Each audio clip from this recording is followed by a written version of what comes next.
किसी भी धातु की मूर्ति हो, चाहे वो मिट्टी की हो या चांदी की हो या सोने की हो या फिर किसी पत्थर की हो, अर्थात किसी भी धातु की मूर्ति हो, उसकी सेवा उतना ही है जितना एक मिट्टी की मूर्ति की है, उतने ही सोने की मूर्ति की भी है। बेशक आपके नजर में भगवान को आपने सोने का बनवाया है, परंतु भगवान जितना आशीर्वाद सोने वाले से देंगे उतना ही आशीर्वाद मिट्टी वाले से भी देंगे। आपने शायद देखा होगा जब दशहरे के समय में हम लोग दुर्गा जी की मूर्ति रखते हैं अपने, बहुत धूमधाम से पूजन होती है अपने यहाँ। तो जब तक मूर्ति की विसर्जन न की जाए, जब तक मूर्ति को गंगा लाभ न करा दिया जाए, तब तक भोग और पूजन किया जाता है। यहाँ तक कि जब हम नदी में विसर्जन कराने जाते हैं तो वहाँ पे भी मंत्रों से या फिर हृदय से उनकी पूजन करते हैं और तब विसर्जन करते हैं। कुछ लोग तो मूर्तियों पे चढ़ करके और उसको कुचलना प्रारंभ कर देते हैं। ऐसा नहीं करना चाहिए कभी भी।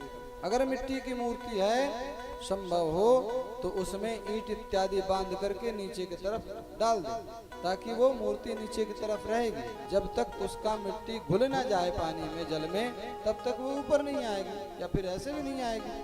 जब रस्सी टूटेगी तो ऊपर आएगी। लेकिन चढ़ कर के उसके ऊपर उछलना, कूदना, तोड़ना, फोड़ना, ये सब बहुत गंदा है। ये कहीं भी प्रमाण नहीं है कि आप मूर्ति के ऊपर चढ़ कर के और उसको तोड़िए, फोड़िए, फिर वही बातें हो गई जो दूसरे धर्म के लोग करते हैं। अच्छा, कोई कहता है इस प्रकार से करने से उनके धर्म के भगवान प्रसन्न हो, ऐसा कुछ नहीं। आप अगर मंदिर को पूजते हैं और मस्जिद पर पत्थर फेंकते हैं, गुरुद्वारे पर पत्थर फेंकते हैं, चर्च पे पत्थर फेंकते हैं, तो भगवान आप पे प्रसन्न नहीं हो। अगर आप मस्जिद में पूजन करते हैं, अपना नमाज पढ़ते हैं और मंदिर पे जाकर के पत्थर फेंकते हैं, तो उससे अल्लाह, ईश्वर, जो भी आप मानते हैं, वो प्रसन्न नहीं हो। जब भगवान सब एक ही हैं तो आप स्वयं सोचिए अपने हृदय से, जब भगवान एक ही हैं, चाहे वो हिंदू के हो या मुस्लिम के हो या सिख के हो या ईसाई, जिस भी धर्म के हो, जब ईश्वर एक है तो एक रूप में उसको तोड़ने से और एक रूप में पूजने से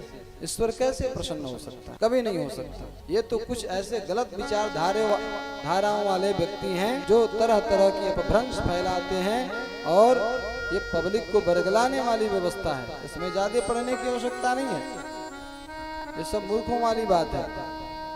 इस पे विशेष ध्यान नहीं देना चाहिए।